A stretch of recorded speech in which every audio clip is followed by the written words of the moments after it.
Hello everyone, welcome to Analog IAS current affair analysis for 19th September 2020, and these are the issues we'll be dealing today. The first article for the day is taken from the Hindu and it is titled Market Failure. This is regarding the agricultural reforms that were announced in the backdrop of the pandemic as a part of the self-reliance package or Atmanirbhar Bharat package. So, in that backdrop, since the parliament was not in session, the government has issued certain ordinances as a part of this. So, these ordinances were Farming Produce Trade and Commerce Ordinance of 2020. The second one is Farmers Empowerment and Protection through an agreement on price assurance and Farm Services Ordinance of 2020. And the third one is Amendment to Essential Commodities Act. So let us have a look at what each of these ordinances do. The first ordinance aims to create one India and one agricultural market. So the agricultural marketing, which is a subject of state, has been taken up by the center, and it has ensured that farmers can sell their produce outside the regulated mandis or agricultural markets. So, for example, if a farmer from Telangana wants to sell his produce to a person outside the state of Telangana or outside the jurisdiction of his regular agricultural mandi, he is free to do so now. There is no restriction on even interstate and intrastate trade also. Basically, we are talking about a laissez-faire mechanism or market-driven mechanism in agricultural trading. The second one is about price assurance. So, when we are talking about price assurance, we have to understand that it is nothing but contract farming. So, farmers can engage with processors, aggregators, and sell their produce directly. Let me explain with an example. Say a manufacturer of chips like a Lay's company wants to directly engage with potato farmers so that it saves them money and time to transport that produce instead of opting for middlemen and then going through the market route. In the present structure, they have to rely upon the agricultural mandis through the APMC Act, and then the farmer will sell it to the agricultural mandi, and then from there middlemen will sell it to Lay's. So there is very little scope for contract farming. With the present ordinance, what they can do is directly get into an agreement with the potato farmers and directly take it from their farm gate itself. So that is the kind of vision that the government had for this. So similarly, farmers can also engage with processors. So we have a huge potential for agro processing industries. So the result is that it will eliminate intermediaries, resulting in full realization of price. And the third one that we are talking about in this case is the Essential Commodities Act. So cereals, pulses, oil seeds, edible oils, onions, potatoes, all this will be removed from the Essential Commodities Act and they will be traded freely. Freedom to hold, move, distribute and supply will lead to harnessing of economies of scale. This is the vision that was created. So this will also attract private investment into the sector, which was holding back the sector because of legal restrictions like this. So what is the issue right now? The first fear that is triggering the protest from the farmers is the fear of market economy. All these days we are stuck in a socialist economy where there was enough infrastructure to cater to the needs of the farmers through a mechanism called minimum support price, wherein the government intervenes and ensures that the farmers get a minimum price. Now the problem with this setup is we are encouraging a sort of monoculture, wherein states like Punjab, Haryana, etc. are relying just on this MSP and are unsustainably producing same type of crops year after year like wheat or rice. So this is causing a loss to the biodiversity, and also we are not diversifying our food baskets.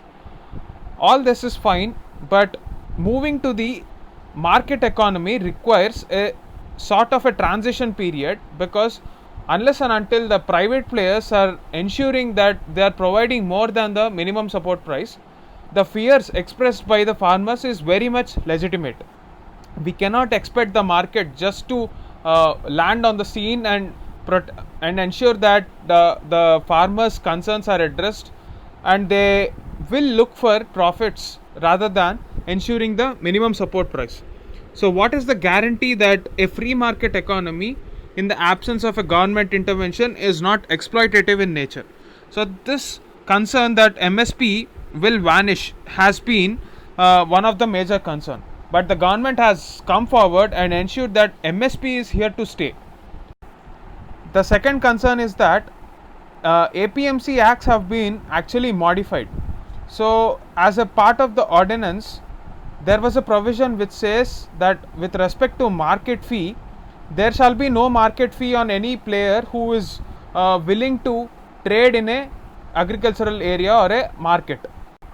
So, all these measures have led to a fear that what if there is a situation of market failure. If you take the present situation into consideration, if you take a look at the axis as a parameter for farmers' price discovery, the article quotes that for every 434.48 square kilometers on an average, the farmer has only one market. Instead, if you take a look at the recommendations of the National Commission on Farmers, it recommended that there should be an agricultural market for every 80 square kilometers. Now, this is the problem. What if the private markets don't actually create this infrastructure and the MSP is also vanishing?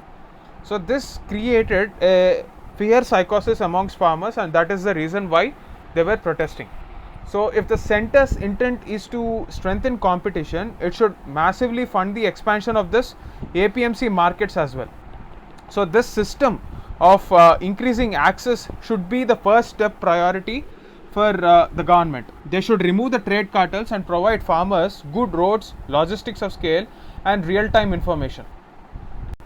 Another recommendation of the National Commission on Farmers was to empower the state farmer commissions to bring about a speedy government response to issues, because after all, agricultural is a state issue, so it should be happening at a state level rather than the central level.